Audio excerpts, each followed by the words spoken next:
Welcome to my channel. Actually video আমি কদিন দিতে পারিনি কারণ আমি আছি ব্যাঙ্গালোরে।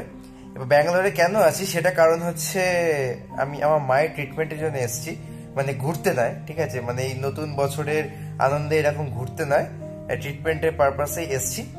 তো ভাবলাম আজকে একটু তোমার জন্য ভিডিও করে নিই, কারণ এই কদিন সুযোগ পাচ্ছি না, কারণ সারাদিন হসপিটাল আর মানে যেখানে আছি আর কি যাতায়াত করতে হচ্ছে। প্রত্যেকদিন ভোর 5:30-6টার মধ্যে বেরিয়ে যাচ্ছি, আবার বিকেলবেলা ঢুকছি, আর এসে এনার্জি থাকছে না, যা হয় সন্ধ্যেবেলার দিকটা। আর এখানে তো মানে 8টা-8:30টার মধ্যে ডিনার করে নিতে হয়, 9টা-9:30টার মধ্যে ঘুমিয়ে পড়ছি, সকালে আবার 5টা-5:30টায় উঠছি, এরকম একটা দিন যাচ্ছে। মোটামুটি একটু ফ্রি হয়েছি আজকে, তাই ভাবলাম তোমাদের সাথে কিছু কথা শেয়ার করি। ফার্স্ট অফ অল দেখো, ডব্লিউবিসিএস পরীক্ষা তো সবে হয়েছে, এই নিয়ে অনেক কাট অফ নিয়ে অনেক কিছু, সবাই আপসেট। ইভেন আমিও আপসেট ছিলাম, কারণ আমি ব্যাঙ্গালোরে আসার পর একটু মানে মাইন্ডটা রিফ্রেশ হলো যে না ঠিক আছে, আমাদের ওভারকাম করতে হবে, ওভারকাম না করলে তো সম্ভব না। এটা নিয়ে যদি পড়ে থাকি, এটা নিয়ে যদি ভাবতে থাকি, দিনকে দিনে আরও অবনতি হবে, উন্নতি কিচ্ছু হবে না। আর সত্যি কথা বলতে ব্যাঙ্গালোরে এই জায়গাটা এখন অনেকটা ডেভেলপ আগের থেকে অনেক হয়েছে, কারণ আমি যখন আগে 18-19 সালে এসেছিলাম, 2018-19 সালে, সেই সময় মানে রাস্তাঘাট অনেক একটুখানি মানে ঠিকঠাক ছিল না। এখন অনেক ডেভেলপমেন্ট হয়েছে। তার থেকে সব থেকে একটা জিনিস বড় কথা, ব্যাঙ্গালোর মেট্রো চালু হয়েছে। আমি ফেসবুকে তোমরা যারা আছো আমি শেয়ার করেছি, দেখবে ব্যাঙ্গালোর মেট্রো চালু হয়েছে, যেটা বহু বছরের মানে প্রতীক্ষার ফল এখানকার লোকজনদের আর কি। আমি 2018-19 সালে যখন এসেছিলাম, সেই সময় দেখছিলাম যে প্রচুর ধুলো বালি রাস্তাতে, মানে রাস্তায় বেরোলেই চুল সাদা হয়ে যাচ্ছে, গা মানে একটা ধুলে ভরে যাচ্ছে, এরকম দিনকাল কেটেছে। তো প্রচুর, আমি তো কয়েকটা দিন এসে আসছি চলে যাচ্ছি, এরকম একটা ব্যাপার হয়েছিল। বাট এখানকার লোকজনরা যে কিরকম জিনিস সহ্য করছে সেটা বুঝতে পারছি। বাট বহুদিনের প্রতীক্ষার ফল আজকে খুব ভালো হয়েছে।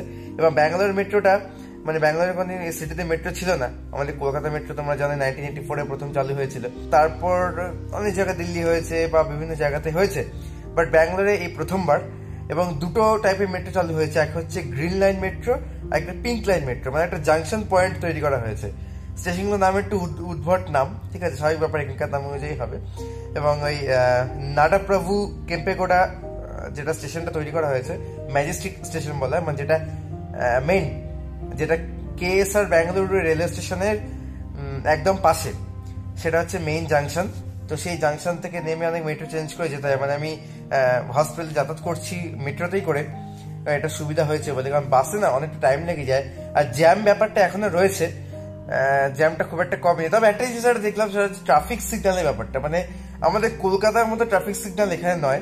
এখানে লোকজন মানে সিগন্যাল রাস্তায় মোড়ে মোড়ে একদমই নেই।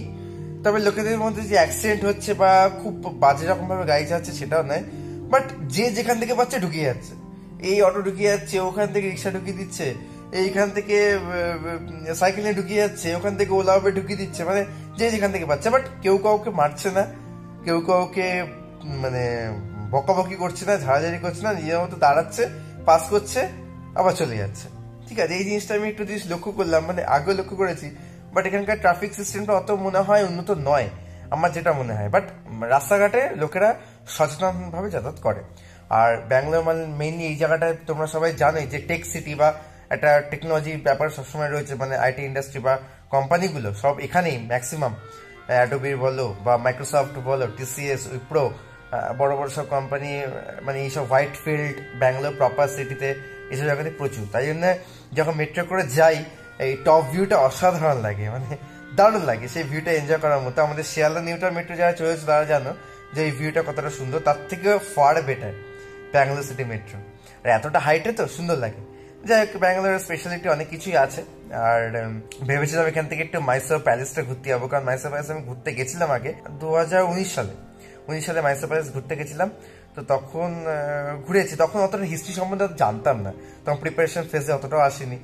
আর এখন তো অনেকটা জেনেছি, ভালো লাগে বেশ, দেখলে বেশ আরো বেশি অন্যরকম ফিলিং হয়। বাট এটা এই লাইট অ্যান্ড সাউন্ড শোটা নাকি এখন খুব চালু করেছে, সেটা জানতাম, বাট ওটা দেখার সুযোগটা মনে হয় না হবে, কারণ মাইসোর প্যালেস যাওয়ার প্ল্যানটা হয়েছিল, কিন্তু এই হসপিটালের কারণের জন্য যাওয়া হচ্ছে না।